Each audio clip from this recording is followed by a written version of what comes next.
Japanese particles and overview, part one. Because I'm not even covering all the particles. It's too hard. And there's too many of them. Particles? Nani? Wait, is my thing not changing? There it goes. Okay, cool. So, the particles we're going to be covering today are subject particles such as wa and ga, prepositional slash indirect object particles ni, a, and de, object particle o, and other, mo. Okay? Now, what is a particle, you might ask? Well, a particle in Japanese is essentially a grammatical thing that functions as an indicator of a part of sentence in a sentence, essentially. So parts of sentence are things like subjects, predicates, objects, prepositions, versus parts of speech, which are things like nouns, verbs, adverbs, adjectives, and so on and thus forth, right? So particles indicate different parts of speech within a sentence. So we have subject particles like wa and ga, and these let us know, hey, subject coming through, look out, right? That's essentially their function. Whereas these ones will say, hey, here's a preposition, right? Or an indirect object or something. Or here's a direct object. I should have edited this to say direct object particle because it's not used for indirect objects. But whatever. Okay. That's generally what they do. Now, there's more things that they do. It goes a little bit deeper than that, but we're not going to get into that because this is supposed to be basic. Like me. All right, next. Subject particles. Wa and ga. Do it post. Yeah, exactly. We'll do it in post. So I'm actually, I don't know if you're here for this, but I'm actually going to be posting the link for this slideshow in the chat at the end of the lesson, so you can access it there if you want to. You can go in and you can look at all the slides and all that stuff. So that it's a resource. You can copy the link and have it. All right. Anyway, so we've got wa and ga. So both of these are used to denote subjects as well as other things too, but we're not going to get too into that.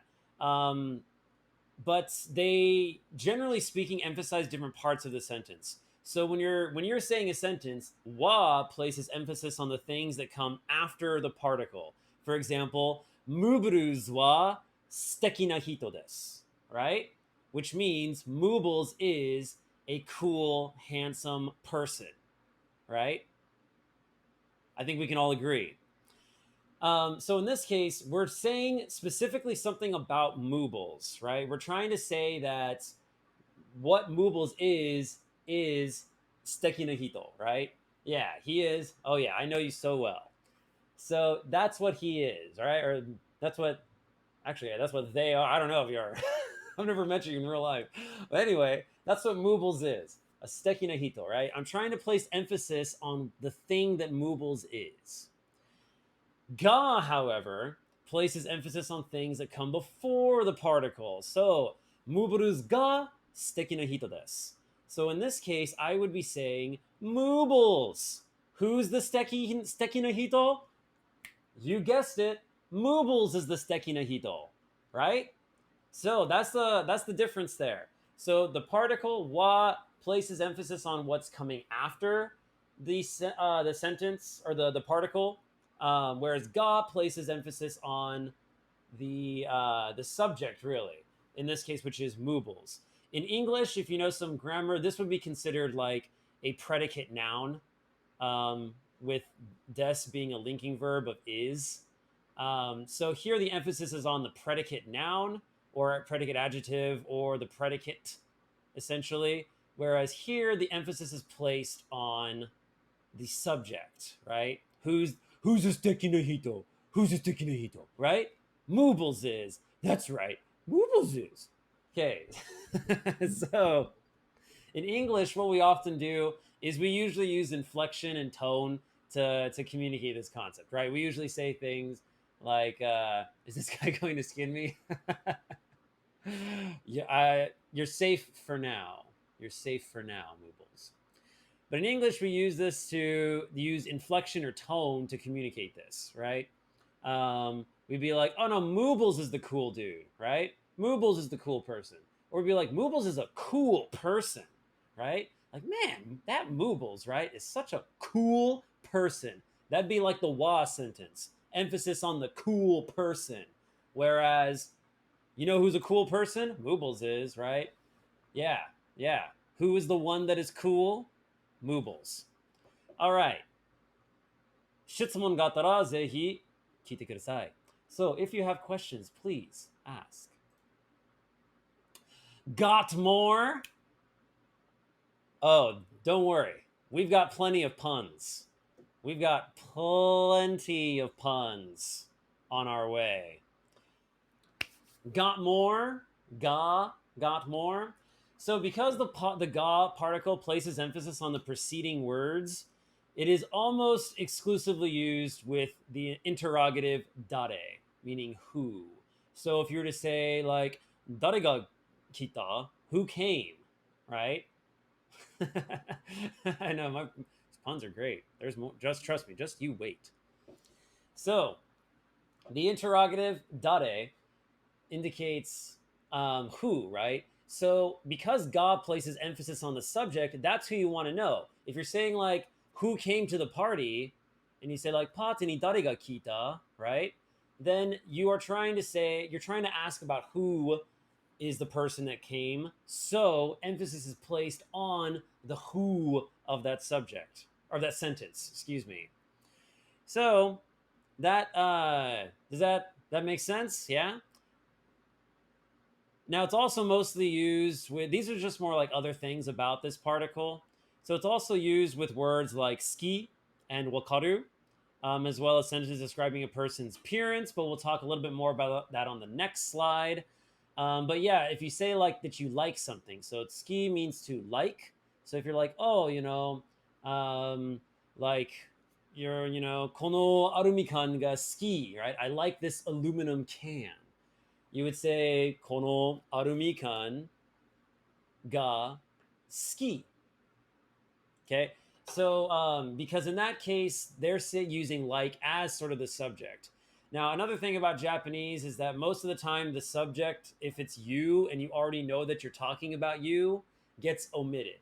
So you don't have to say I all the time. Watashi, watashi, watashi, watashi, watashi, right? You can leave that part out and then just say the thing you like, and it's just implied that you're talking about you. However, let's say that you want to specify that it is me who's talking, that I'm talking about what I like. Or let's say I'm saying, for example, that Moobles likes this aluminum can, and before I was just talking about myself. So if I'm talking about myself and then I want to talk about Moobles, then I would use the subject particle wa to introduce Moobles. I'd say Moobles wa kono arumikan ga suki, right? So Moobles likes this aluminum can. But that's just another instance where ski is used, or when ga is used. It's used with words like ski as well as wakaru, which means to understand. So if you say like, I understand what you're saying, you might say iteru koto ga wakatteru, or wakaru, ga wakaru. Ga is used there. Okay, ga. Ga is also used when you are relaying news or information to someone. So if you're like saying you're meeting your friend for the first time in a while, and you're talking about something that your little brother did, you like, let's say that they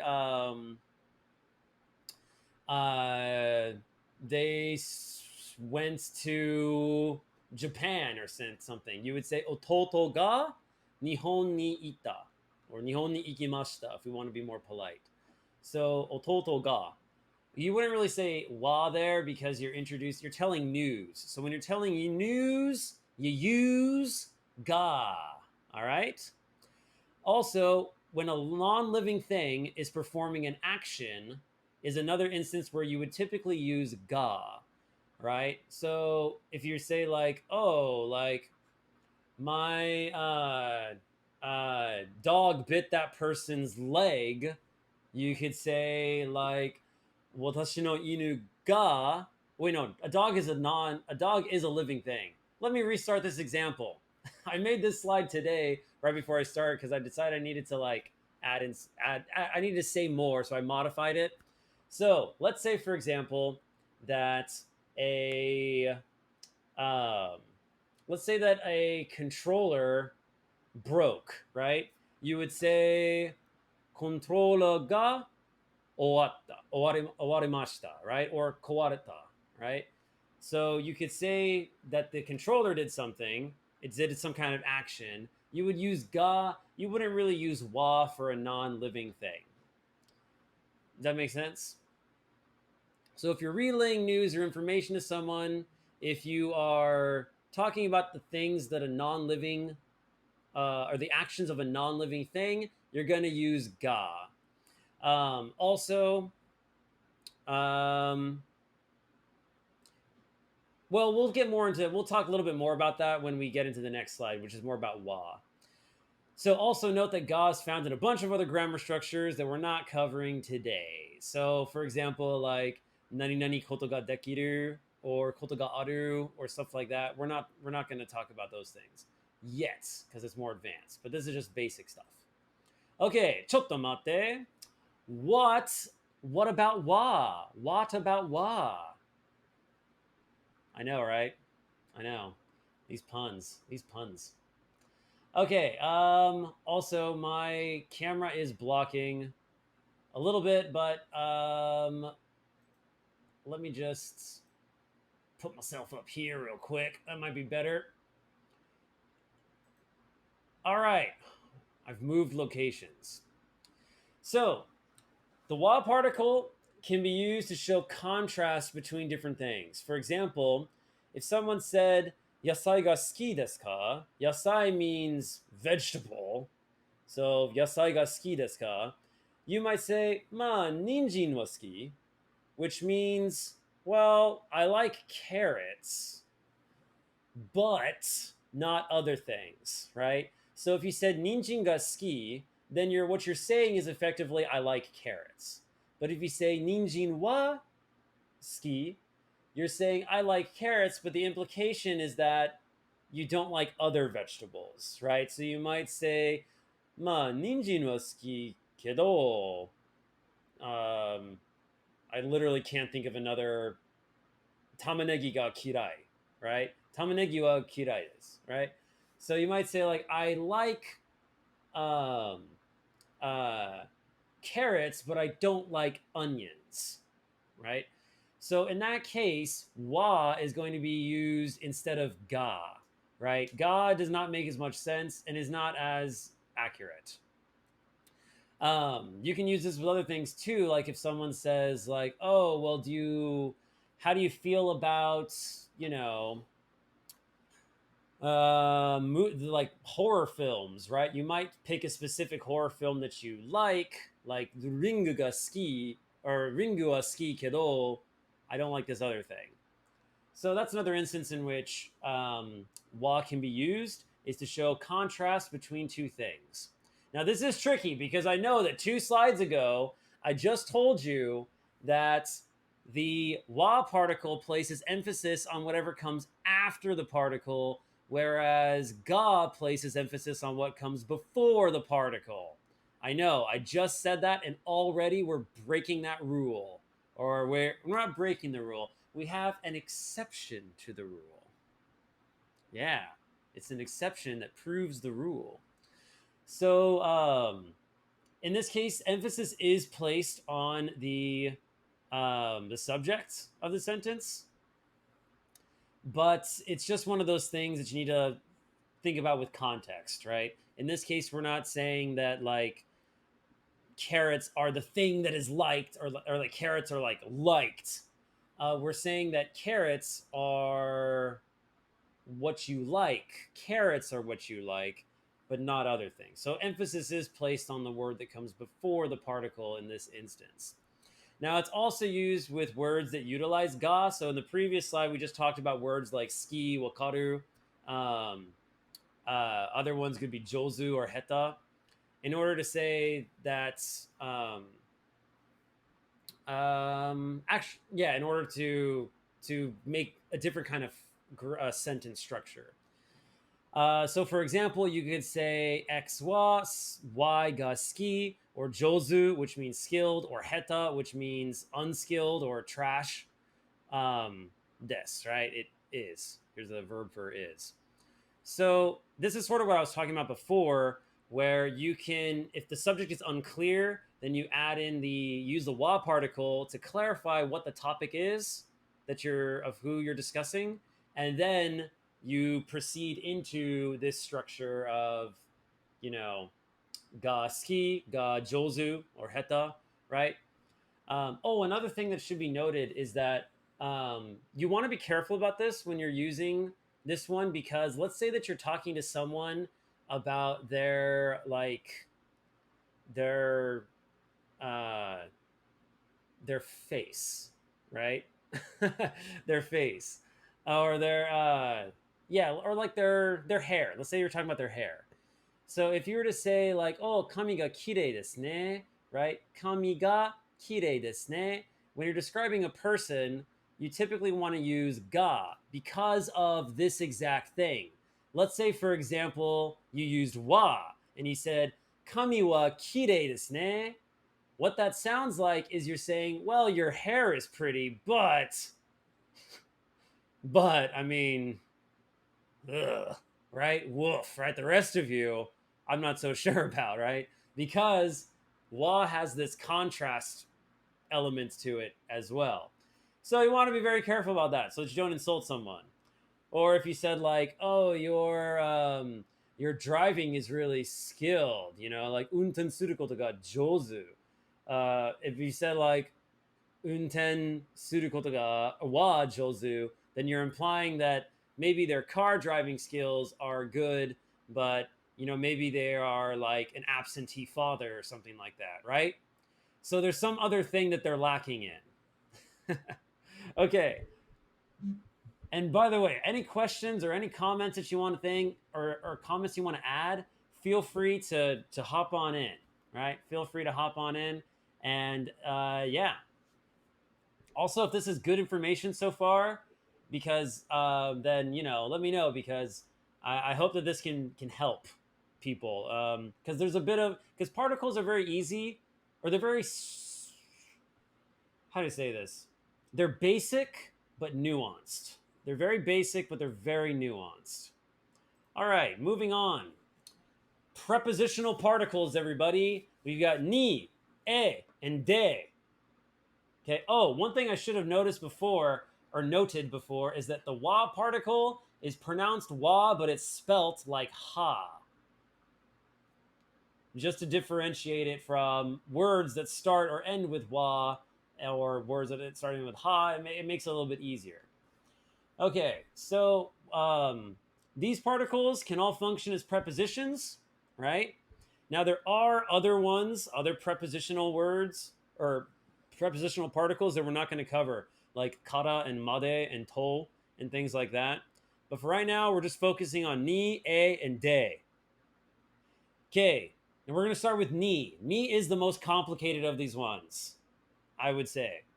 It's super versatile. It's all over the place. And it's often used as a direction particle. So when the speaker is saying that they went or will go to somewhere, then they will use the ga, or the ni particle. So, watashi ga kaimono ni ita. Right? So in this case, we're saying, I went shopping. Kaimono means shopping. Ita is past tense of iku. So, watashi ga kaimono ni ita. All right? We're going to shopping, right? Or, Nihon ni ita koto ga aru, which means I have been to Japan. Nihon, Japan, ni, I'm saying the direction of the place that I've gone to, right? Ita koto ga aru. Okay, so If you're going to a place, you use ni, except when you don't want to. But we'll talk about that in a minute. More about ni. We've only scratched the surface. Ni is also used to show that something or someone is existing in a certain location. So, for example, 私のペンはどこ or どこですか, right? どこ is a more natural way of saying it just because reasons of, well, that's a different lesson. I don't want to get into that. But 私のペンはどこ? And then you might reply, which means where's my pen? どこ is where. 私のペンはどこ? And then you might hear the reply, テーブルの上にあるよ. It is on top of the table, right? Ni. It is existing in that location. It's existing on top of the table right now. Okay? That's where it be. Or you might say, チラシは外にいる, which means Thrashy is outside. Okay? He is outside. Ni. He's currently existing in that place, which is the outside. This also applies to the verb sumu. Now, sumu means to live in a place or to reside somewhere. So if you're living in a place, I actually got this confused when I was in Japan, when I was living there. I thought that sumu, since it's not like existing, it's like a living, you're living somewhere, that you would use de, the other particle we're going to talk about. However, that is incorrect. You do not use de, you use ni for sumu. So, yabai tokoro ni sumu. This means I live in a dangerous place. Yabai means dangerous. Tokoro is place. Yabai tokoro ni sumu. I live in a dangerous place, area. Okay. However, we're not done. Annie, are you okay? Are you okay? Are you okay, Annie? Okay. I told you, these puns. I'm going to keep them coming. Okay, a couple final thoughts about ni. So ni is also what functions as an indirect object marker. So, shamon, exactly. So, for example, if you said, so like in English, if you kick the ball to someone, right, then the indirect object is the person who the ball is being kicked to. So if you said, I kicked the ball to Johnny, Johnny is the indirect object because the thing that's receiving the kick is the ball, right? So ni lets you know what the indirect object is. So for example, if I said, Kashi ni manga o kaishita. So cash for clunkers, mod in the chat. This means that I returned the manga. I returned the manga to cash, right? But in this case, to is not acting as a preposition. It is acting as an indirect object. So I just want to make it clear that ni is not only for prepositions of direction, but it's also for indirect objects, okay? This is actually a lie, by the way. I borrowed the first half of Full Metal Alchemist from him, and I still haven't returned it. I borrowed it from him almost 10 years ago, and I still have it. Anyway, putting that aside, so it's also used to indicate a time at which something occurs. For example, 6時に仕事に出発しないといけない, right? Which this means I have to leave for work at 6 o'clock. So 6時 means 6 o'clock, right? So at 6, 6時に仕事に, but not the ni that we're talking about right now. I got to go to work. 出発 means depart, right? しないといけない. This is a way of saying I have to do something. We'll talk more about that later. But anyway, 6時, maybe, if I ever do more of these lessons. I don't know yet. We'll see how it goes. 6時に仕事に出発しないといけない. So, if you're trying to indicate a time at which something is going to happen, or did happen, or will, or is currently happening, then you use ni also. Now, some other two things that we're not going to really talk about today at all is it is a crucial part of using the passive voice in Japanese. So you know how in English, when you're in writing classes, they're always like, never use the passive voice, right? It's for wussies. Just be direct and clear and straightforward. Don't use the passive voice. Very different in Japanese. They use passive voice all the time, all the time. They use it a lot when they're telling stories. They're like, and then it happened to me. I received this. I did this. It came to be that this happened unto me, type of thing. They do it all the time. So the passive voice, super important in Japanese. And ni is a super important part of the passive voice, but it is outside the scope of this lesson. Okay, also, ni can turn na adjectives into adverbs. So there's two categories of adjectives, na adjectives and e adjectives. That's for a separate lesson as well. But the na ones, if you want to turn that adjective into an adverb, you switch the na to a ni, and then Bob's your uncle. You got an adverb on your hands, right? You got an adverb on your hands. Okay, do we have questions so far? Or are we Gucci? We Gucci?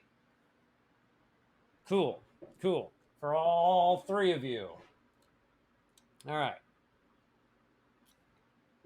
Oh, geez. I spilled water myself. My beard would have caught that. Okay, anyway. What will you do today? Because we're talking about the day particle. Today, I need a soundboard so I can have applause for myself. Okay. So anyway, so day is a particle that functions sort of like the existing or living at role of ni, except that you're not saying that you existed in a certain place or that someone or something is existing or residing in a certain place. How long did you spend thinking up these puns? Actually, not that long at all. They just sort of came to me. I know, like a stroke of genius, right? You know, like a muse, inspiration strikes. But anyway, getting back to day. So if you're talking about that something happened at a certain place, not that someone is at a certain place, but that they did something at a certain place, right? They punched someone, they stole something, they studied something, right? In that case, you're going to use de instead of ni. Okay? So, for example, Tanjiro ga asoko de tatakatta. Tanjiro, the main character from Demon Slayer, Tanjiro ga asoko de tatakatta. Asoko means over there. Okay? Tatakatta comes from tatakao, which means to fight, right? So we'll say Tanjiro fought over there. He performed an action over there, so we use the de particle, not the ni particle. Clear on that? But basically that's the main difference between ni and de. Obviously there's other things too, but that's the fundamental difference between them. De is also used to show by what means an action will be done. For example, kono te de oni o korosu, right? So this is saying, with this hand I will kill the demon or the ogre. Korosu is kill, demon, oni is demon or ogre. So kono is this. So te is hand. So in this case, de is sort of saying like, with this hand I will slay the demons, right? I will kill the demons. So it's used for actions to show that an action occurred at a place, as well as to show how an action happened. What did you use to complete your action? Okay, what did you use? Your hand, or katana de, right? Your katana, right? Your sword, or what did you use to write that note? You might say a pen, right, or an enpitsu, right? So a pencil. We clear on that? So it's all about actions. It's where you did them at, or indicate that they occurred at a place, as well as how you did it. What's the secret? behind the magician's mask. Okay. Now, it can also be used as a conjunction for na adjectives too. That's a different kind of topic that we might discuss when we talk about adjectives or if we talk about adjectives. But day can be used as a conjunction. It's very rare though. Well, I don't know if it's very rare. It's pretty rare. It's not too common. It's not too common. This was something that I didn't really come across when I lived in Japan. I actually came across it in my research for this lesson. And I was like, oh, okay, I guess that's a thing. But it's not commonly utilized. So there you go. Hey yo, listen what I say yo. Okay. A. A, but it's spelled hey. It's spelled hey, but it's pronounced eh. Okay? A is pretty much exactly the same thing as ni. I'm not making that up. It's pretty much the exact same thing. When ni is being used as talking about direction, right? Like I went to a place or I'm going to that area or something like that. It is not a replacement for ni in any of its other uses, only when it's functioning as the direction role of ni. And you can basically use it anywhere. The only difference is that A has a more poetic vibe to it and is often used to sound pretentious, cool or mysterious. For example, senzo no umareta tokoro e ikimasu, right? So this would mean I will go to the birthplace of my ancestors. Senzo is ancestors. Umareta tokoro means birthplace or the place they were born. There's other ways of saying that too, but I just did umareta tokoro. It seems simpler to me. Senzo no umareta tokoro e ikimasu. So if you want to be poetic or edgy, then A could be the perfect particle for you, buddy. It's also used for welcoming someone to a certain place. Watashi no ie e yokoso. So, welcome to my. Watashi no means my. Watashi is I. Add the no, it turns into my. Ie means house. Watashi no ie e yokoso means welcome. Welcome to my home. Watashi no ie e yokoso. That's a little bit of a tricky sentence to say just because EA ends with A also. So I probably wouldn't do that just because it's awkward to say. But you could potentially if you want to. You could say me too if you wanted. And it's also used for if you're heading towards a goal. So you could say jigoku e no kozoku doro, which means high-speed highway.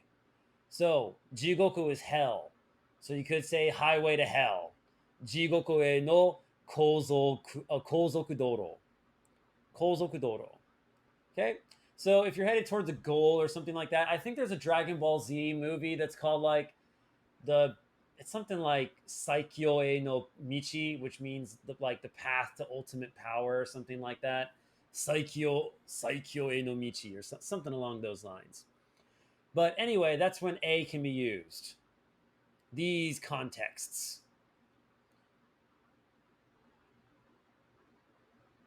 All right, pretty sticky, huh? Okay, now we're in the easy one.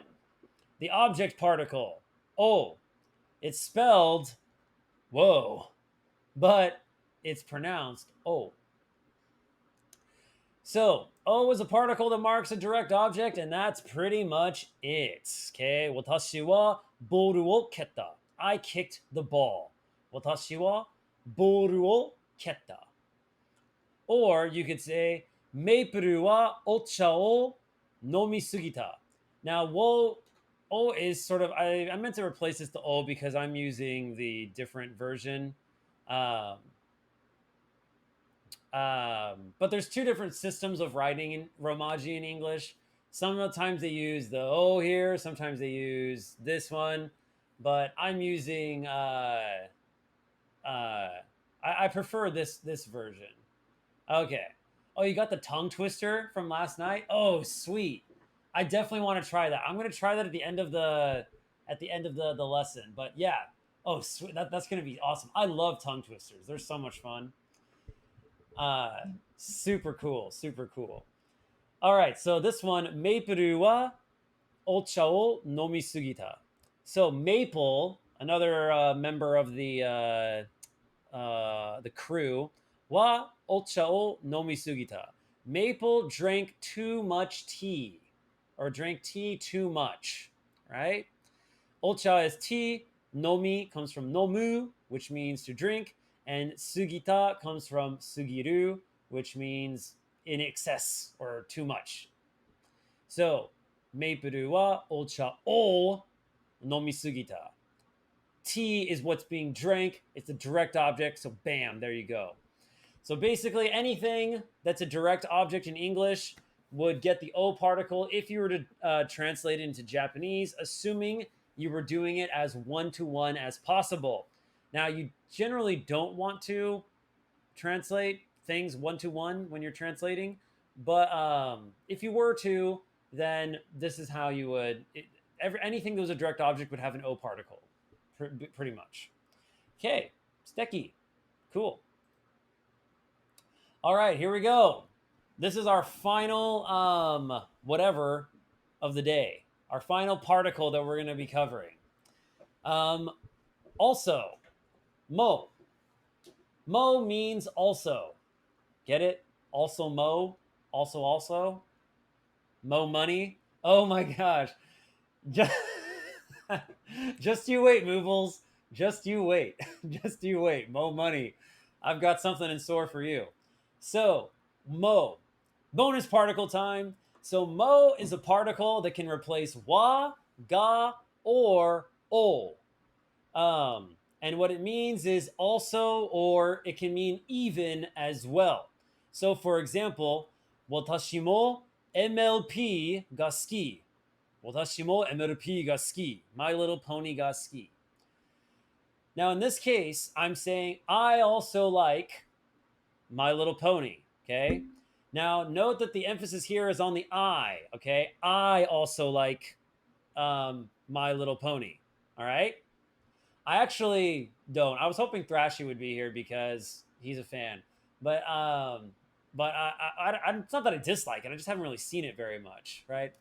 But anyway, so now if we were to write it as watashi wa MLP mo suki, in that case, the implication is that you like MLP, but probably in addition to other things, right? So it's like if you're listing stuff off that you like, right? You're like running goo or swimming goo or dancing goo, right? Or barbecuing goo, all those things, then you would say, oh yeah, MLP mo suki da, right? MLP mo suki da yo, right? Oh hey, Thrashy, you are here. MLP. Yeah, we're talking about particles. You arrived just in time. So, MLP. Is that how you would write it? Yeah, MLP. Yeah, that looks good to me. So, the placement of the mo in this instance, he's been here hiding and waiting for the MLP. Yeah, he's been waiting just for this moment to strike. Okay, so the placement of the mo is very particular and very important. Um, this placement it modifies whatever it's coming before. So in this case, this is I like My Little Pony. Here it's I like My Little Pony also, or like I also like My Little Pony, as opposed to I like My Little Pony also. Okay, are we all clear on the difference between that? Placement, super important, changes the whole meaning of the sentence. Changes, well, not the whole meaning, maybe, but it changes the whole connotation of the sentence. All right? All right? All right? Okay, cool. And here it is. Mo money, mo problems. Great minds think alike, Moobles. Great minds think alike. Mo money, mo problems. So, money can also mean even, or even if, or is it okay if? This is where mo gets a little mo complicated. Okay, a little mo complicated here. We're getting here a little mo complicated. So, for example, if you said ite mo ii, it would mean, is it okay if I go? Right? Ite mo ii, is it okay if I go? Right? Or in this case, the e means good. And so the mo e, the te mo e kind of grammatical structure, what it means is, if it were to directly translate it, it would be like, even if this, good, right? Even if iku, if I go, good, good, to mean, is it okay if I go, right?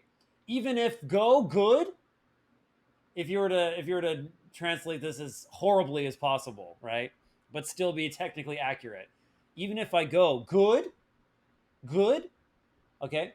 So, or you could say, kirai dakara yude tamago tabenakute mo ii, which means, or if we were to say it a little bit slower, kirai dakara yude tamago o tabenakute mo ii, which this means, because I don't like them, is it okay if I don't eat the yude tamago, which means hard-boiled egg? Okay, I don't like hard-boiled eggs. Kirai means to dislike something. Dakara, and this means because. So because I don't like, is it okay? Mo i, is it okay if I don't eat tabanakte? Comes from tabanakuna. Well, taban. It comes from tabanai. It gets a little more complicated than that if we go deeper into the grammar. Tabanakte moi, it essentially just means if I don't eat it, right? Or tabanakte mo kind of means if I don't eat it, and then the e means is it good? So is it okay if I don't eat it?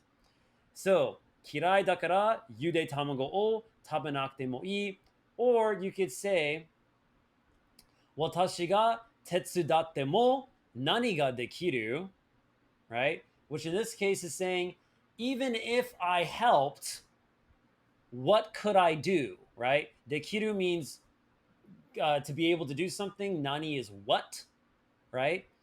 So even if I helped, tetsudatte, it comes from tetsudao, which means to help. Tetsudao. So watashi ga tetsudatte mo nani ga dekiru. I wanted to provide an example where the e was not there, because the e isn't always there. So in this case, it's more like even if, as opposed to is it okay if, right? So the mo is, you use this a lot when you're asking for permission, and then there's more complicated structures you can form with it, like that are more polite, like itadaite moi, right? If you use the word itadaku, which is a polite way of saying can I partake, but it's like can I partake in the act of you doing something for me, which is a way of like asking someone to do something for you. That's for another time. But essentially, mo can be used for also, but it can also be used to mean even, and you can use it to ask permission for things. Okay, like, is it okay if I don't go to work? Is it okay if I, you know, uh, pull your hair? Is it okay if I do whatever comes to your mind, whatever comes to your mind? Okay, do we have any questions? We good so far? 質問があったらぜひ聞いてください. If you have any questions, please ask. All right. Oh, and that's the end of the lesson. Yeah, cool. So this is the list of Gucci. Nice.